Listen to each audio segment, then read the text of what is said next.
ሩታ ሄርሜላ እንዳለችው ትላንት ምን ብላ ነበር? በአዲስ መጡ። አሁን ትላንት ቀለበት ቢወልቅ ቀለበት ይደረጋል። ዋናው ነገር አንደኛው የልባችን ማተሳሰር ነው። አቃለሁኝ አንተ ልብ ውስጥ እኔ አለሁኝ፣ እኔ ልብ ውስጥ ደግሞ አንተ አለክ። ይሄ ደግሞ የተፈጠረው አንተ ፈልጋህ ወይም ደግሞ ወደክ ሳይሆን አቃለሁኝ ለምን ይሄንን ነገር እንደተደረጋና ለምን ይሄ ነገር እንዳስፈለጋ ግራ ቢገባኝም ነገር ግን ደግሞ አሁንም ነጋም አንተ የኔ ነክ እኔም ደግሞ ያንተ ነክ።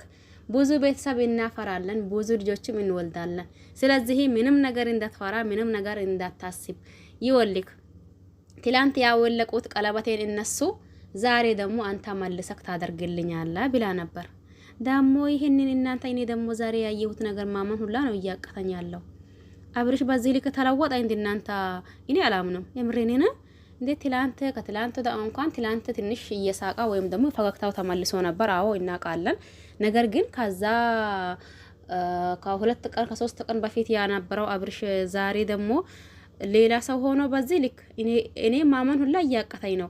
ትላንት ራሱ ከሄርሜላ እኔ ባስኩኝ እያልኳችሁ ነበር ማለት ነው። ለምን እንዴ በዛ ልክ ምንድነው እንደዛ ያደረጋት? እኔ ደግሞ እሷን ያኔ በህልሜ ነው ወይስ ደሞስ እንዴት ነው ነገሩ ወይስ እንዴት ነው እያለች ግራ ስትጋባ እኔም ከሷ እኩል ግራ ተጋብቼ ነበር።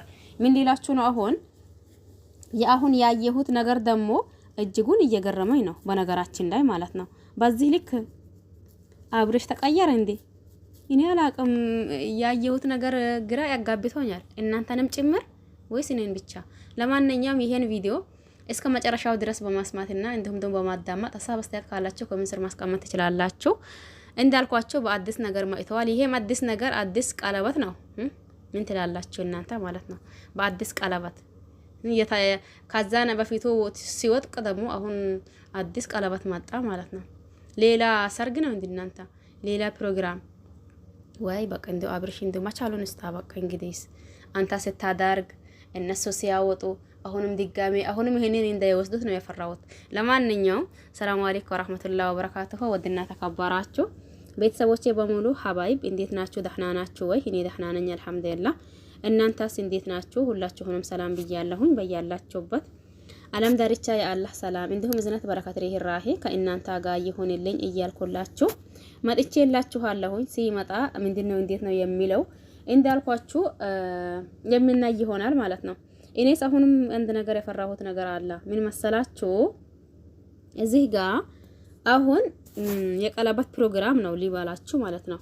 ከዛን አሁንም እኔ አንዳንድ ጊዜ አብርሽ ሁኔታው ራሱ ግራ ያጋባኛል።